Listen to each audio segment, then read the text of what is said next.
Hello and welcome to Between Two COOs, where phenomenal chief operating officers come to share their knowledge, advice, and crazy stories.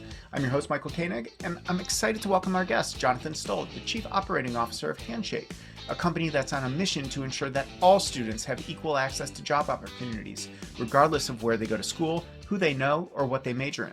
Jonathan joined the team in 2015 and has helped lead the company through a period of tremendous growth, from growing their higher education partnerships from 60 to 1,400 to bringing in 600,000 employer partners, which includes 100% of the Fortune 500, and increasing student and alumni on the platform from 100,000 to 10 million. Just this month, Handshake announced that they raised an additional $200 million in funding on top of the $230 million they had already raised, and they crossed the $3.5 billion valuation mark. And they aren't just raising from any old venture capital funds. The investors include some of the best, including True Ventures, Co2, Kleiner Perkins, Lightspeed, GGV, and the Chan Zuckerberg Initiative. Today, Jonathan continues to oversee Handshake's corporate strategy and planning, marketing, and higher education partnerships. Welcome, Jonathan. Thanks for being here. I'm excited to have you on. Thank you. This is great. I'm really excited to be here. Super fun and really fun to dive into this conversation about an eternal topic I get asked every time about what is a COO and what do they do? So I think it's great to dive into it. Demystify Yeah, exactly. So get started. Tell Yeah. us a bit more about your path. What do you do? How'd you end up at Handshake as COO? Yeah, well, I think it's it's a long winding road. I'll keep it short and we can dive into it in more detail. But I think hopefully what it exemplifies is that there's no direct path for many to being a COO. And we'll talk about this later more. But I think the high level is that, a COO, every company is quite different. And a lot of it depends, I think, the exact role you have on obviously your own background and past and experience and strengths, but also what the company needs. And then what the CEO is good at and what they need and how that partnership works. And that's a key part of it is that partnership with the CEO. But my background is very broad. I'm very much a generalist, I'd say. And I can, high level, and we'll get this. One of the things that attracted me to Handshake is my job getting a job out of college was a little rough. I had a job lined up. Senior year of college, was feeling good about myself, moved to Washington, D.C. That job fell through. I ended up waiting tables full time for about 9 months, and then got a job working on Capitol Hill, responding to letters to congressmen, making about $20,000 a year, and augmenting that on the weekends at the same place I've been working as a waiter, which was great. I love waiting tables. I recommend it to everybody's experience. It wasn't what I was expecting to do after college, nor what I wanted to do long term in my career. And through a series of sort of happy accidents and luck and frankly, a lot of hard work, but also luck and timing and a bunch of things, got connected and worked first at the 9/11 Commission, where I was doing speech writing and comms and op-eds for a really brief but incredibly really important time, sort of investigating actually what happened at 9/11 and reporting on that as part of our book to the government and the broader public. And that led to, again, through a series of accidents, to working in London for Citigroup, doing emerging markets banking. Then I worked in China for 2 years. Also, a first mover to private equity firm called Actis that was investing in emerging markets in India, Africa, Southeast Asia, China. Then moved to Beijing with that company as well and was investing in China and also working with our Chinese portfolio companies and others expanding around the world. I met my wife in London.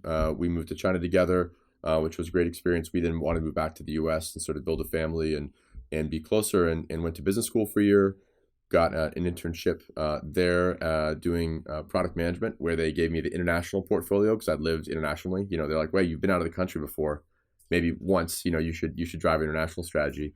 But then that led to moving to international, to doing some of their business products, to then more and more work as the company grew. It was called Lookout. It was a great Andreessen and Excel-backed mobile security startup, and I moved from being an intern to being the senior director of consumer product in 3 years, and then joined a company called Flipboard, which is an amazing, beautiful, almost like magazine style journalism and social content product, which really started with the iPad and then grew beyond that.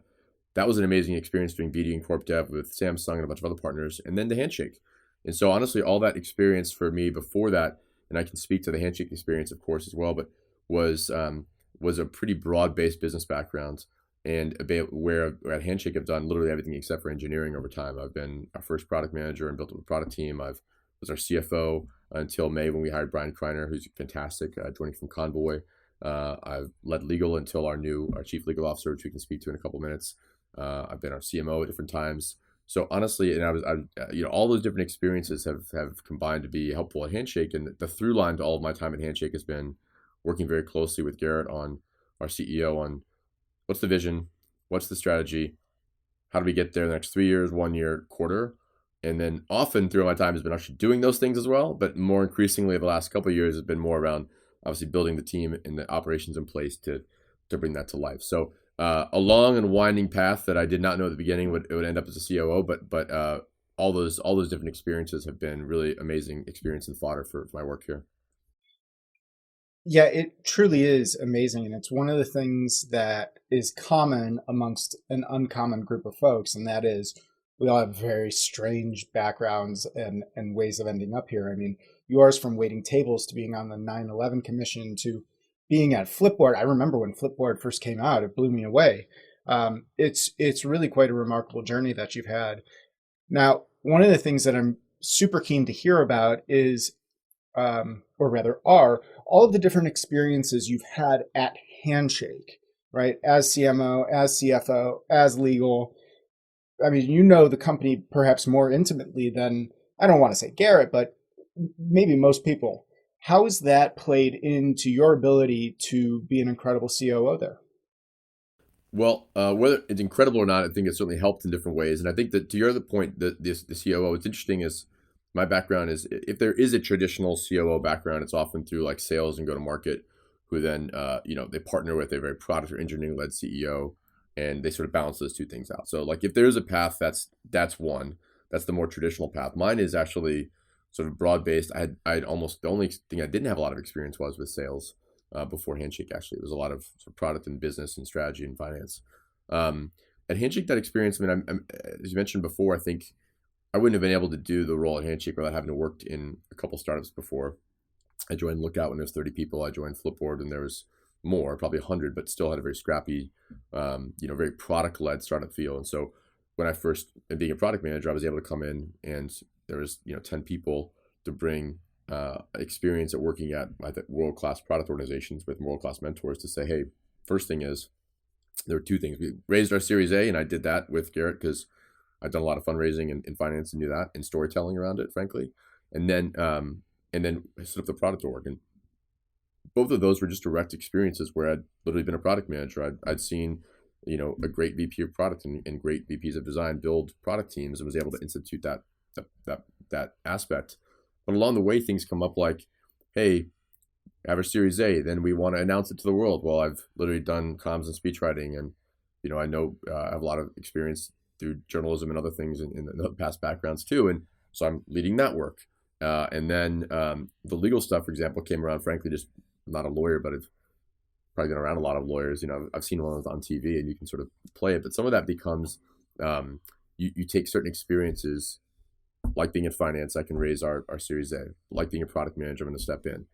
But there's so many things that come up in a startup, particularly where we're now 500 people. And so, we've got specialists for almost everything, not everything, but there's still gaps that happen. But when you're 10 people, when you're 30 people, when you're 50 people, you don't have roles for everything of these things. And a startup moves forward because of momentum, because individuals push it forward. And a lot of my role was just like filling gaps, pushing it forward, finding the right people, and also knowing enough to find an external person, find a contractor, find the right person, assess them, hire them, and put them on the right path. So, those are two examples. Literally, I came in and we raised the Series A. That was the first problem. It was still a product org.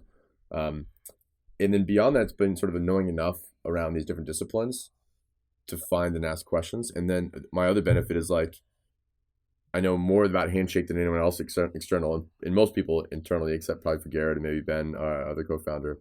And I know enough about these disciplines to be dangerous and to ask the right questions. Like I've been our head of legal for all that time. Mostly just I find other lawyers externally. We set up the operations for them. They bring the hard questions to me where I push them on what the legal issues are, and then I have to make a business call on it. So I'm not doing the lawyering, but I'm having to make the business call on how we balance those two dynamics. And so my position has largely been to your point, I know Handshake better than almost anybody. I know the details, I know the data, I know the history, and I know enough about these other disciplines to be ask questions, and then hopefully to find the right people. And I think that's always the challenge in a startup, is like, you can't do it all yourself. So you can do some of it yourself, and then you have to find the right people and be willing to ask them hard questions and hold them accountable.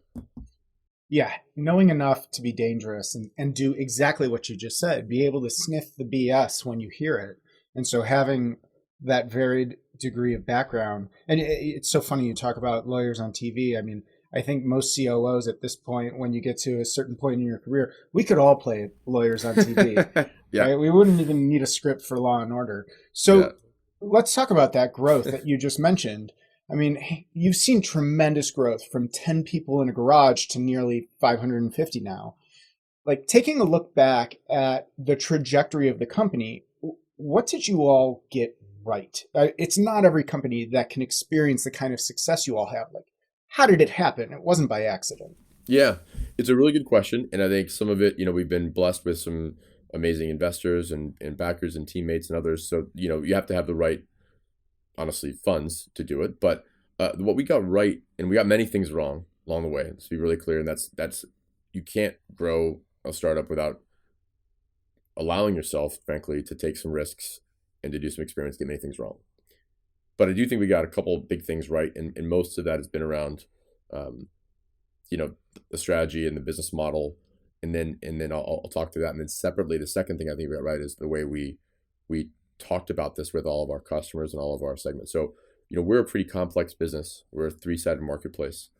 We sell first to universities who buy, and now a broader range of higher education partners, community colleges, boot camps, non-traditional education, who use Handshake as a system of record for how all of their students navigate from education to employment.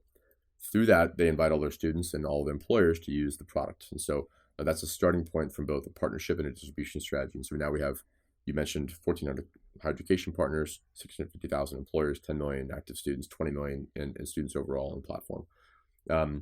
And the dynamics of that was like, we were really intentional about that vision around that. And we were intentional on certain principles around those things. So, for example, we were always going to be students first. That's easy to say, but what that meant is that, and we were going to build a network that was not white labeled, it was Handshake branded, and it was going to make sure that by doing so, they made it easier for every single employer to post a job to every single student. So we wanted to democratize access.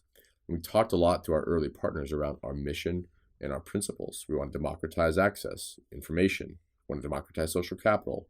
We want to democratize credentials. And by doing so, we're never going to white label the product. We're never going to do these things. And that allowed us, like, we were really clear on the long-term principles and mission and vision. And then we were really worked closely with them on the tactics. So, hey, like, given that vision, we want to launch reviews. We want to have everyone be able to review internships. Now, reviews, we have more reviews for internships and first-time jobs than Glassdoor does today. But that seems obvious in retrospect. At the time, though, so many concerns about all the ways reviews could go wrong. What if my board of trustees chairman's company gets negatively reviewed and then they threaten to fire me? What do we do? What if there's a Title IX violation? What do we do? And we had to work through those, but with eyes on the prize, we're like, we're going to work these out with you. We're going to listen to you, but all in service of this vision and mission that we all agree on. Do we agree on these things? If we agree on these principles, then let's work towards those together. And we literally would do like all day sessions with like 30 career centers in Philadelphia. Then we did one in Miami. Then we did one in San Francisco. So we would really be focused on like the vision and the mission, but then work and then be really clear and non-compromising around that vision, but compromising on the details and working closely with our customers to bring them to life. Another example, when we built our monetization we didn't know originally how we were going to build an employer monetization pool, but we knew we were going to. We told our universities, we will never charge for access to a school. We will never charge for a job posting ever. We want the most liquid marketplace possible. We envision charging for premium SaaS tools that do branding, sourcing, and analytics. Now, that's the end of what we built, and we've actually built the details. We didn't know what the product would look like or exactly how it would work, but we knew what we would, and we were very open to being really clear. Some people don't want to be boxed in. You want to have optionality all the time, which I get. But when you're dealing with a lot of different constituencies, sometimes you have to create guardrails for yourself that other people will believe in. And we created specific guardrails. We will never charge for jobs. And we haven't still, and we never do that. We could have monetized early, but it would have killed the network in the first place, and it would have gone against those missions. So by doing so, and then what we've done over that time, that history of that, and of creating vision and commitments, living up to those commitments, listening to your customers, delivering, means we've built a tremendous amount of trust in the marketplace. It's not like people will just accept whatever we do, but literally we've had examples where other people have said, look, I was concerned about this, but I talked to the customers and they said they were concerned sometimes 3 or 4 years ago, but then you lived up to your commitments and did what you said you're going to do. And now they have tremendous trust in you. And so I have trust in you because of that. And so I think the major things we got right were like committing to a certain vision around that, being really clear with our stakeholders around what our commitments were and what we would not do. And then frankly, living up to that. And that over time pays a lot of dividends. And you got to trust that like, that's how relationships work. You got to live up to your commitments, do what you're going to do every single day. And then it comes back to you in spades. That makes a lot of sense. And very successful CEO that I know once told me that you hire and fire by your mission and vision and your values. And you'll pass on $1 million deal from your values, right? If it deviates from that in any capacity. And I know that you all are such a value-driven company. You're talking about, that compromising on the details of how you accomplish anything, but you have rigidly stuck to that vision and the mission. I think that's probably one of the things that makes you all so strong. Now, I want to get back to the three-sided marketplace that you just walked us through, right? Yeah. The brief overview makes it seem very, very simple. Two-sided marketplaces are really hard. It's the chicken and the egg, right? What comes first? You don't want the, what's it called? Isolation syndrome, where you look around the room and there's no one here. So why am I here? Yeah. But you guys also had the three-sided, which is essentially, chicken, the egg, and then like fried chicken, right? So can you tell us a little bit about that development? Yeah. How do you even tackle something like that when you're early days? And obviously you pick up momentum along the way, but how did you all break into that? Well, I think that's why startups can be helpful, is because it sounded insane for most people. So most of the other companies in our space that we've been competing with a long time did not try to sell to higher education, or there were two different gaps. Either people selling to higher education as a white labeled SaaS solution who didn't try to build relationships with students or employers, or you had people who built relationships with students and employers and did not want anything to do with higher education because they believed it was a long sales cycle, hard to build, and that they could not build this vision. So it took, frankly, some like naive, college students, Garrett, Ben, and Scott, to believe that was worth taking on. And partly because they just kept coming back to, when they talked to students and employers, they all still interacted through the university. And when they looked at the university systems they were using, they were very bad. And they got some really good advice and thoughtful mentors earlier, a guy named Andy Chan, who's now at Wake Forest. He previously was at Stanford. He's the head of their career center and reports to the president. And other mentors and others line were like, hey, but you should think about this, not, how do you build a bigger network around this? And they thought about that and were doing it, and were like, didn't have any obligations and didn't have any, like, it wasn't risky to them because they were college students. And this is exactly why, startups can be founded, is it's the, the classic innovator's dilemma. The bigger companies LinkedIn was never going to go try to do this.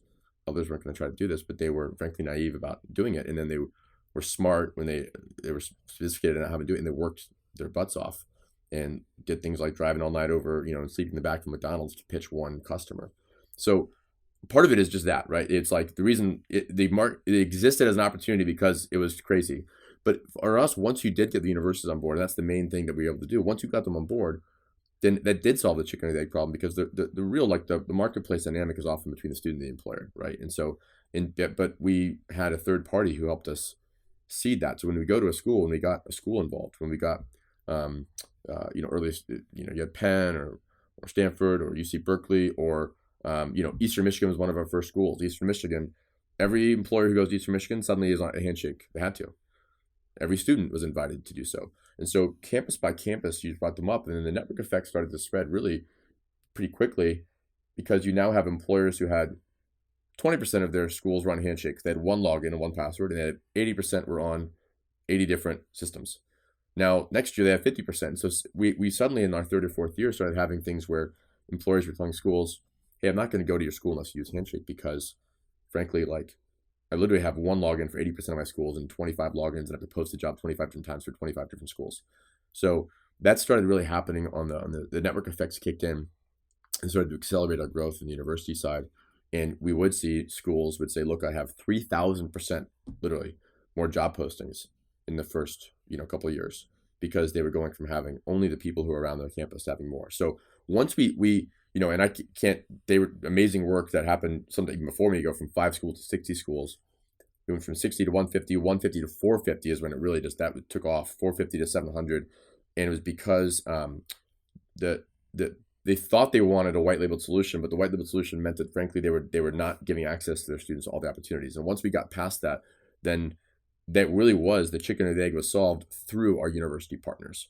And so it's you can get it. It's sort of a B2B2C model, but it's like really complex, and it still means you have another stakeholder. And it's really, we spend a lot of time, and because they are great partners and really valuable to the network, and they're also amazing thought partners, and they've been living this issue about how to help their students get jobs for decades. So they're not just a distribution partner; they're like an embedded partner in how we build our work.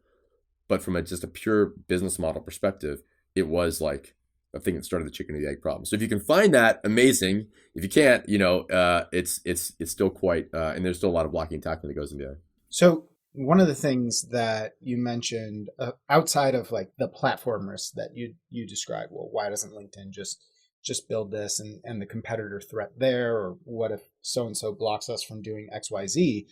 There has to be that insanity to build it. How do you determine when you're too insane? But also, I wonder, because that I say that in jest, all like success stories, the timing has to be right. There's so many success stories where, or failures where, yeah, they had incredible tech, VR, AR, and they were well into the metaverse before Facebook, changed its name.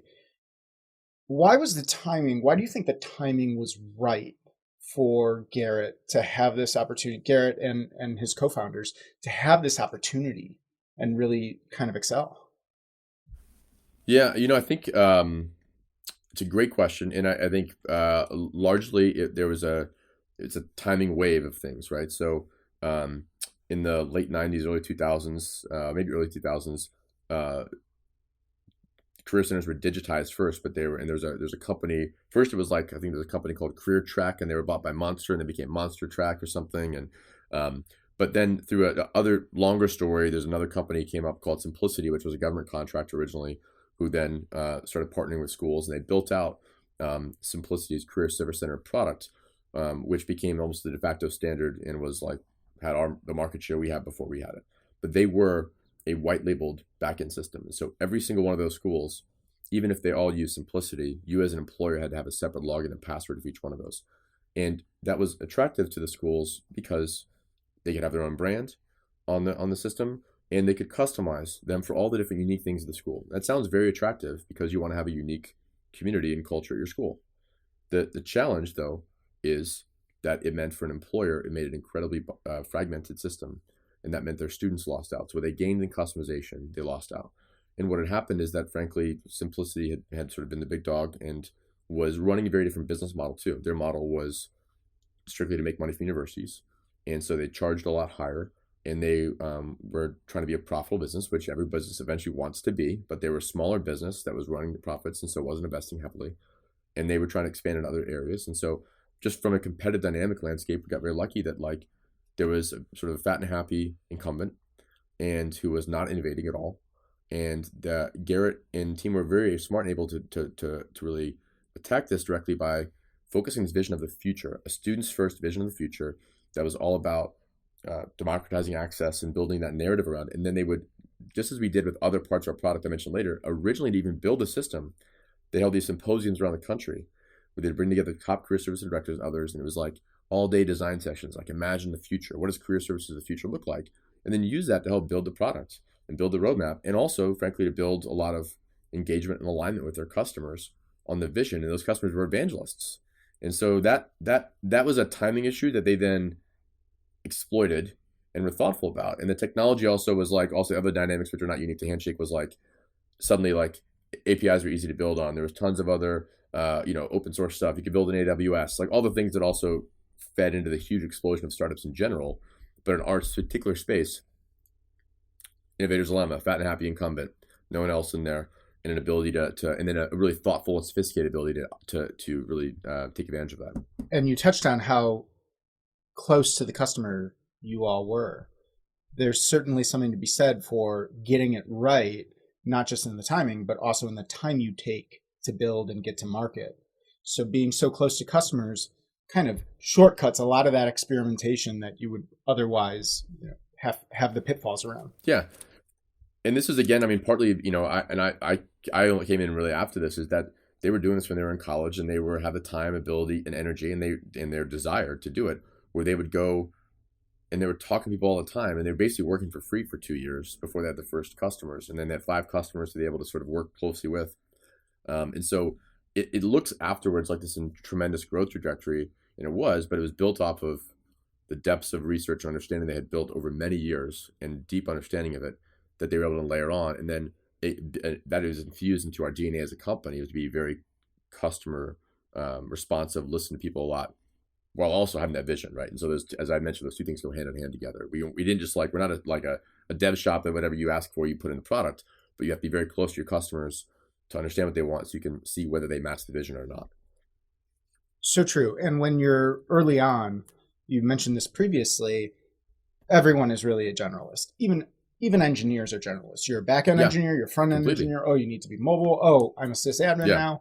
So the move, though, as companies grow, gain momentum, get customers, raise funding, have that type of success, you need to move from that generalist and bring in those specialists. Can you maybe speak to that moment in time for Handshake? And what was it like culturally? Were there choppy waters, perhaps? Yeah. Look, and I'd say it still feels like it's going on, even though we're at 500 now. It's always interesting at 500, the roles that now you're doing 2 different things in marketing. Maybe 3 years from now, there'll be 3 different roles. And so I would say there wasn't a moment in time. It's always felt like that. And there's always conversations. Also, if you're going through this now as a team, just give yourself some grace, understanding it's hard for everybody. There's no perfect process to do so.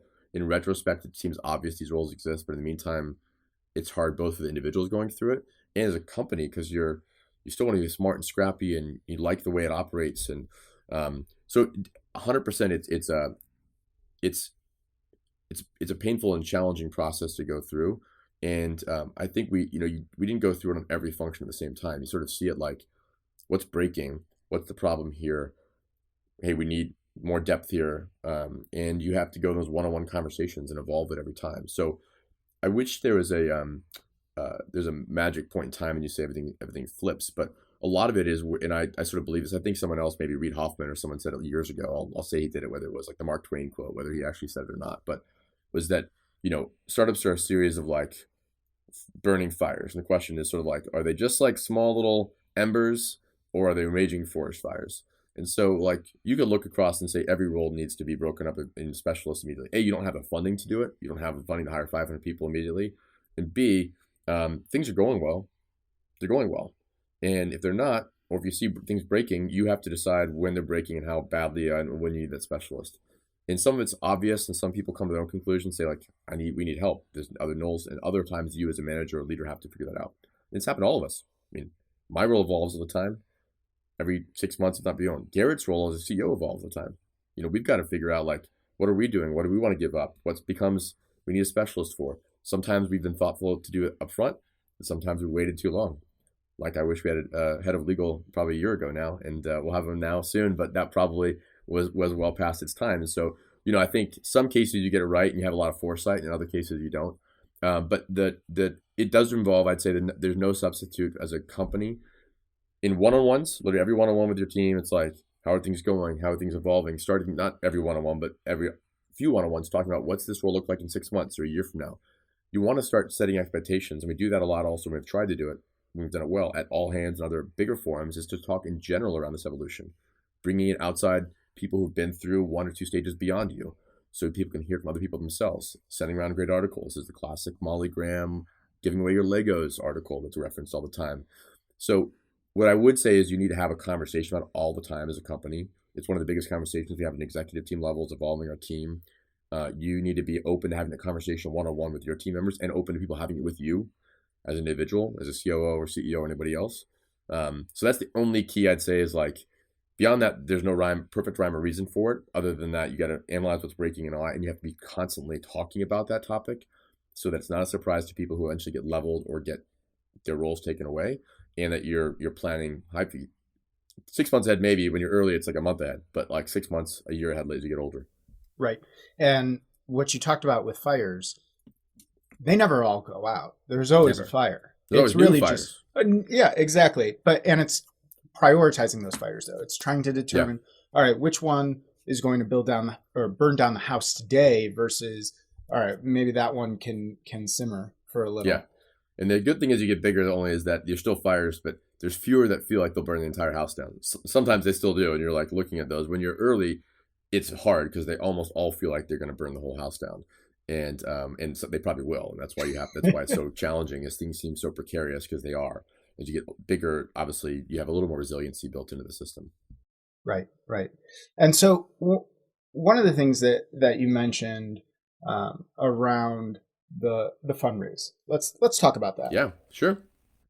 $200 million fresh funding, right? 1,400 universities using products, 600,000 employers, 10 million active users, and on the student side, what's next? What are the growth avenues? And quite frankly, how do you deploy fresh $200 million? Yeah, great question. I mean, at the highest level, like in terms of the funding, that is to build, and I feel very good. We actually, closed the round in the fall. We just announced it in January. When we raised the money, we weren't in need of the money, but we do have big plans for the future and wanted to be able to accelerate our investments in the company so that we could plan for where we wanted to be in the long term and being like the number one place that anybody starts, restarts, or jumpstarts their career. That's a big vision that goes beyond graduate and college. It means as the world of work is evolving, as the world of education is evolving, people are retraining, reskilling, relearning all the time. How do they navigate back from that relearning back into to employment? How do they change whole trajectories? Other platforms, either good job boards, like Indeed, it's an amazing job board, and LinkedIn, I'd say is fantastic. I use it every day, but it's really great for mid-career professionals, and it is largely a reflection of your past, not your future. It reflects who you already know, the connections you already have, and the skills you already have. Handshake's all about building relationships and building the skills you need, whether you have zero of that and you're 18, or whether you already have that and you're in marketing, in finance in New York, and you want to move to LA and get an entertainment, or you want to do something different. That is basically restarting relationships and skills. And so we see that happening more and more, and the data bears us out. People are moving jobs and industries more often than before. And that, is something that you need your second job, your third job, or when you're 35 or 40 and you're retraining. And so as we partner now with the Coursera's of the world and others and beyond, like that's the vision we want to go after. And we think that's, certainly a need in the US. We're in the UK now and we started to expand there. It's important. We've seen there. We want to be a massive global transformational company. And so to do that, we're raising our investment. We've grown to 500 people today. We'll probably get to close to 800 next year. We're about to cross $100 million of ARR shortly and been doubling our revenue year on year. So there's some just level investment like hiring salespeople, got to get a lot of them, hiring engineers in many different ways to build out. When I talk about building relationships, it's like we have career fairs, we have events, but we want to build in the future career communities in ways that, when you have a question about I'm having my one-on-one with my boss, my first ever one-on-one, I'm talking about negotiating my comp, my salary, I'm thinking about moving to entertainment. Those are things that aren't just like go to a job board and look for a job. It's like you want to have conversations, you want to ask questions, you want to talk to people. And we see those things happening all over in a wide range of forms, and we want to build those ways to have those experiences on Handshake. So doing that requires expanding more, it requires investment. And then the last thing is just we want to be more nimble. Like we are now in a position where we might want to acquire a company or two. We've never done that before. We might want to be able to take advantage of situations that happen. And when you look at what's going on in the market, and by the time this is released, maybe the market's up again a lot, but the market's been down a lot in January and valuations change. For us as a growing business, when money's offered on the table and you have an opportunity to do that at a very low dilution with a very attractive valuation, for us, we think it's worthwhile so that we have a war chest to invest and to continue investing even as the world changes a little bit. Yeah, my brother has always said to me, if someone offers you money, take it because it might not be there tomorrow. So yep. You just laid out a pretty expansive plan for world domination. I joke. Global expansion. Yeah. How are you all thinking about that? How are you choosing your company, the countries that you're moving towards next? Sure. I mean, what advice would you have for other companies that are starting to think about that as well? Yeah. And I think global expansion is actually the starting point. At least can be simpler than people imagine it is. And my first job in tech was I mentioned at Lookout, and I was hired to like think about it, global expansion. And actually, I think I read this blog post by this guy named John O'Farrell, who was at A16Z, and he was like sort of broke this down, but it was very similar. It was like I basically built a spreadsheet with some like core characteristics of different markets that are some pretty obvious around things like language is one, right? Easier to do that. Market size for your products, competitors, etc. And you put the major countries on there, and largely they are the ones that you already know about, that you're thinking about. Bigger Western European countries. There's there's Japan and China, India, clearly, and others. There's obviously, it depends, Brazil and other major markets. Certainly, while there are macro markets that have multiple countries that operate, one like Africa, or others that have some more regional dynamics, but still, like when you go in Africa, you go into South Africa first, or you go into Kenya. Like you really do need to think about countries have different country level is still the easiest way to think about it, given all the legal repercussions of that. But for us, in our case, in Handshake, UK was an obvious first choice, both from a language and also from the model they use. For us, we still work primarily with universities as a starting point. In the UK, they still have a very vibrant university-led early talent ecosystem. Other markets like France do not have career centers at their colleges. So given the language and the different model, that made it less attractive. We also see more companies recruiting who have European and US relationships. And so we were literally getting pulled in by the market. That's the best way to do it, is when you see demand, honestly, is like when customers are telling you, I want your product. Now, whether you ever thought about that, if you have a lot of people in Brazil who say, I want your product, you should probably think about Brazil, more than other countries. But it's like, because it's a big market and people want it. But we saw that UK is a big enough market. It's an entry point into Europe. There's a lot of overlap in the model otherwise. Beyond that, I have seen the only other wrinkle I'd say is sometimes people want to start very small. I see a lot of people doing like product launches. They might launch a new app version of their app in like New Zealand or Australia. So they look for like easy and small. That's another vector. But beyond that, if that's not the dynamic where you're looking to launch something out of the radar and you just want, I'd look for those markets that are big, that are easy to enter, the same model and the competitive dynamics. And often I'd still think, even in a global market, the easiest place to start is in other English-speaking countries for a lot of different reasons, and then using that as beachheads going beyond. And now all of that global business experience that you have, you're actually drawing on here. Exactly. So one of my main experiences, the only other thing, having worked in China for 2 years and beyond, is it's an amazing country, obviously a huge economy growing, but like my main recognition of Handshake and beyond has been like, I wouldn't go into China, and I'd wait a lot longer. And if you do it, you have to be at a much different stage of your development. It's an incredibly hard market to operate in, and getting even harder the last 10 years for Western tech companies. That's probably not controversial now, but 5 years ago now, I think there is a greater degree of wanting to rush in there. And my advice has always been probably that it's not right now. The complications are outweigh the returns you can get.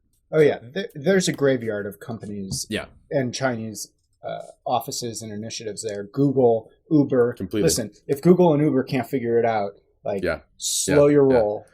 Uber made a lot of money on their investment there. To That's be fair, true. they did really well there. But mostly that's been rare. And that's the only other thing I've seen is like making investments in Chinese companies might be a better play than trying to start your own. Right. But anyway, international's been interesting. So let's talk about the operating system of the company.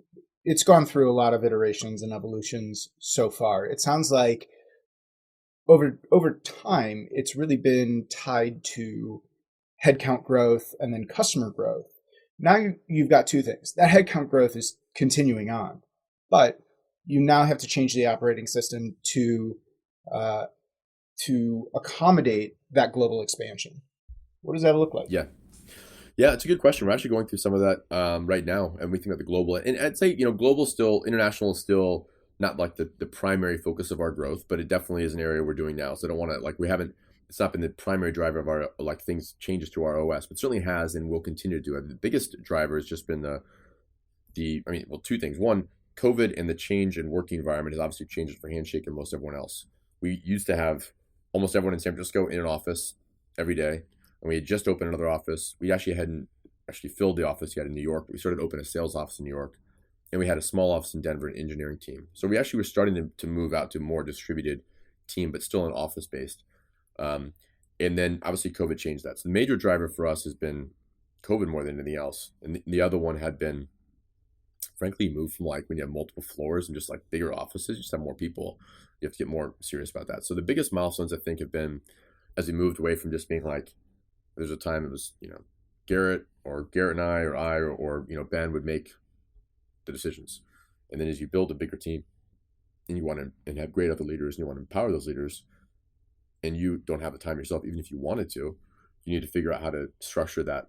And that's a collection of like, it particularly goes beyond meetings, starts going like the documents, the cadence, the work. We use OKRs as our core goal setting exercise. There can be very different pros and cons to any of those. And I hear a lot of people complaining about OKRs in somewhat reasonably. I still think it's like the best of a bad selection of options in front of you. But it does help whatever you use, and making sure you have clarity on what the goal, vision, the goals, and the specific metrics you're tracking is important. And so we continue to use those, and they're very clarifying for that.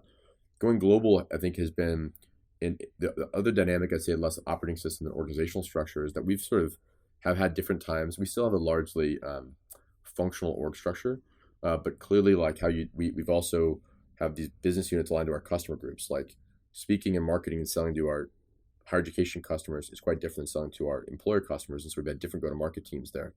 We've had consistent engineering teams across all, consistent product teams, consistent design teams, but marketing and sales have been split. Now we're hiring a CMO to bring them all together. So in the future, maybe, you could have business units. We're thinking about that. We've had UK as its own team and structure and with one singular leader. And now we're moving towards actually having them more aligned to functions. And so they can be closer to their peers, because we were seeing that there wasn't enough communication we wanted to. It was like getting siloed versus being embedded in every function. But you still needed a UK overlay to make sure that like the team is aligned. So in my mind, as almost every tech company, as you get to level of structure, you're always going to have some level of a matrix structure. You have to just understand there who's the direct line versus the dotted line. Like it matters, but it doesn't matter the same way. You still need to figure out and have the communication go both ways, and you have to operate in that matrix structure regardless of how you want to do it. So. John Doerr is one of your investors. Yeah. He's never going to listen to this, but OKRs, the best of bad choices. He might take issue there. So let's talk about the other big change that came with this funding. Yeah. You brought on a new board member. You announced that Dr. Michael Lomax, the president and CEO of the United Negro College Fund, UNCF, joined the board. Can you tell us about that decision?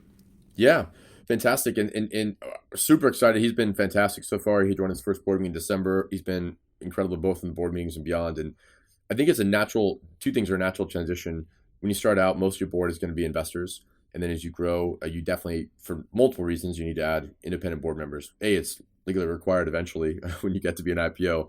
But B, the earlier you can do it with the right people who bring unique, relevant, but different and unique contributions, it changes the dynamics of the board from being just about, investors who, even if they're thinking about the fiduciary duty of the company, have their own individual interests and often a more narrow set of experiences collectively, right? Many of them have a similar path and background versus bringing in different people. So we first brought in our first independent board member was a woman named Margot Georgiadis, who joined almost a year and a half ago now, who was the president of Google Americas, CEO of Mattel, CEO of Ancestry.com, a very experienced business leader who brought, and instantly her first board meeting was like a different level of question that was actually higher level, but more, made you think more, right? Like honestly, it was like less diving into the details and more like, are these the right goals? Are these the right goals for now? How are things evolving? And it sounds so simple, but they were very, they pushed you to think a different way. That was not that no one's ever asked that on the board, but they just brought a different level of that. And it was more, felt more longer term and higher level. Dr. Lomax, we then started actually searching for him, the new board member about a year ago as well. It took out a year, really focused on helping bring someone who had a deeper grasp from higher education and wasn't sort of a long-time academic necessarily, but someone who really had embedded in higher education and was also though committed to our mission and vision of transforming that path. And when we got introduced to Dr. Lomax, I think just knew pretty quickly that he was probably the idea. We talked to a lot of people, and I think as you're building that board, you have to be committed to. It's not going to be a month search process probably. You want to bring in, and we were lucky enough that we're now also scalable enough that we can attract a super high caliber candidate. I mean, UNCF is the number one way, has funded the most scholarships for Black and Latinx students to get to college. It is the primary scholarship function for HBCUs and beyond. he knows, has been in higher education, but also a businessman before that, was an academic. He's, worked with presidents of the United States, presidents of colleges, CEOs of companies, sits on a number of boards. So his contribution already, and also, by the way, he's like funny, personable, like really like warm and helpful, and also gives you a kick in the ass when you need it. And like that's a great combination. Like you feel like he's got your back, but also already you can hold him accountable. And so for us, he brings just a unique depth, and I'd encourage anybody to be thinking about how they can build out an independent board of directors, bringing that both that customer lens, a little bit of your understanding of your space, and also bring more diversity and representation to your board. And so we've been really able and lucky enough to do that on multiple fronts, and already seeing the dividends from his joining our board today. That's very interesting. And there's also so much movement around just D&I initiatives in general. Yeah. How do we see that playing out in Handshake, in the platform? Because there's certainly an opportunity there to help kind of level the playing field even more. Yeah, it's great. I'll talk maybe 3 levels of this in our product and our team, and then actually in our capital structure. We actually added to really cool new investors at this time. I think that sort of show our commitment to that as well. But in the product, I mean, it's really embedded in our mission. We want to democratize access to opportunity and help every single person find their way. And clearly we see the biggest obstacles often around that are either socioeconomic status, geography sometimes, but clearly gender, race, and ethnicity are some fabrics that sometimes coexist, and how you sort of unpick the systemic inequities there are hard, but like those are often where we see, you see it by earnings, lifelong earnings, and also right out of college. You see in unemployment rates that Black and Latinx individuals particularly have higher unemployment and lower earnings when they get out of college. And so, what can we be doing to help change that? So actually, what's been interesting about our timing as well, you mentioned in our rise, is that the ability to have this global network that you can search off of, every student in the United States is on there, has been one of the main drivers for employers, one of the main value propositions they're using Handshake to find. They want to find the most talented, highest quality, technical talent is a huge driver, and build more diverse teams. And so every CEO, as a CEO level priority, to build a more diverse representative team over time, particularly Fortune 500, huge, putting massive amounts of investment. And unfortunately, in many of these fields, you can't today do that at the mid-career level. And so they're looking to do that at early career level and build that pipeline as soon as possible. And so they're turning to Handshake to help them build that out. So it's a core value prop is you want to find, say, a female computer science major who knows Python, who wants to work in Miami, because that's where your team is. You can go and use Handshake to find a pool of talent who has those characteristics, build messages, reach out to them, invite them to events, and then ultimately, hopefully, like build a relationship, and so they'll apply to your company. And so those are key drivers in the product and platform. And we work a lot, not only in terms of enabling that, but like we do a lot of our own user research on different groups and understanding the language that you use and how you would engage with them. And so really move beyond that to drive that. So that's a core reason people use the product, a core value prop for our employers, and it's a core attracting to our team. And I think the next thing has been how we built our team around that. We certainly were started out by 3 white guys from Michigan. I was one of the first hires in there. I'm a white male from California and beyond, so we weren't the most diverse team up front, and I think have had to try to invest deeply in that. And there's been fits and starts. I think very proud today around the breadth and diversity of our team more broadly, and our leadership team today.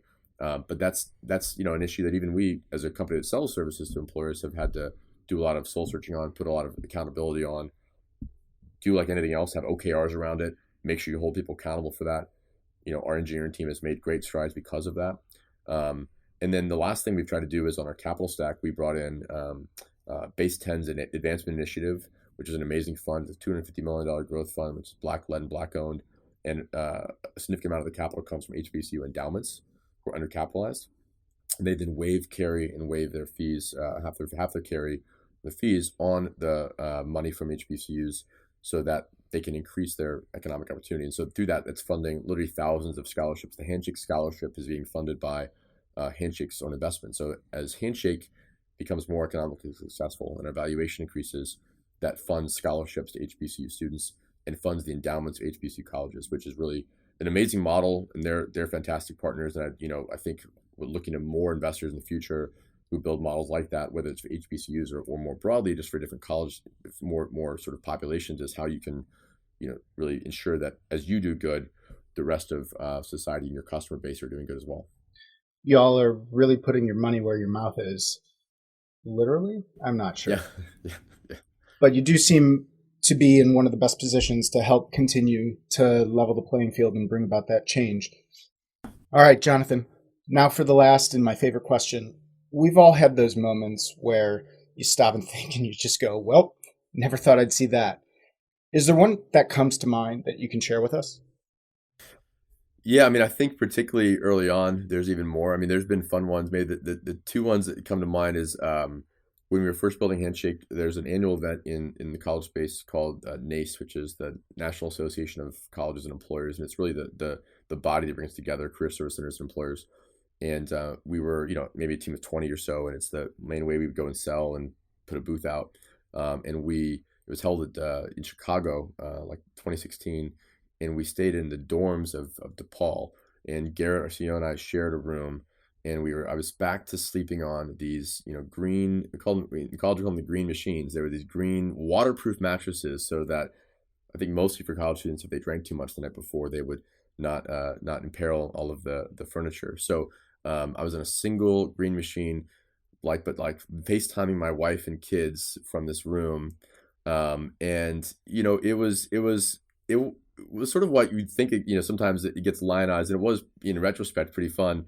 And, really it was like this scrappy early stage startup, save money wherever we can, have that experience just like our students. But at the time it was like, what just happened? I was Flipboard, I was flying to Korea, and I'd be working with Samsung, and, we'd fly in business class, staying in hotels, work with these major partners. And then I'm staying on this waterproof mattress in a dorm. So that was a little, it was a good reminder. It was really, in retrospect, quite funny. At the time, I was like, "Did I make the right choice here?" Bunk beds? But yeah, bunk beds. I get top bunk. Luckily, no bunk beds, but it was pretty close. So that was fun. It wasn't like, there's been a lot of other crazy stuff, some of which I can't talk about in public on podcasts around dynamics, but it's been an amazing journey, right? And I just want, I hope others can have a similar ride once in their lifetime. Yeah, it's great to stop, take a look back. There's so much absurdity that comes with being early stage, being early on into those companies, and one of the things that makes it so fun. Well, Jonathan, this has been awesome. Where can people go to stay up to date with you and keep up with Handshake? Yeah. Handshake, joinhandshake.com. So we still haven't got the URL, but joinhandshake.com. On Twitter, also at joinhandshake. I'm at John Stull, JONSTULL. On Twitter as well, or LinkedIn, looking forward to more, and looking forward to following more of your podcast, Mike. It's been fun. Yeah, absolutely. Thanks so much for coming on. Thanks so much for listening to Between Two COOs. I'm your host, Michael Koenig, and a very special thank you to our guest, Jonathan Stull, for joining us. Tune in next time for our next COO chat on Between Two COOs, and be sure to subscribe on Apple Podcasts, Spotify, or wherever you listen to podcasts so you never miss an episode. Just visit betweentwocoos.com for more. And if you have a minute, please leave us a review on Apple Podcasts and tell others about the show so they can get great advice from phenomenal COOs. Thanks for listening to this week's episode of Between Two COOs. Tune in next time, and until then, so long.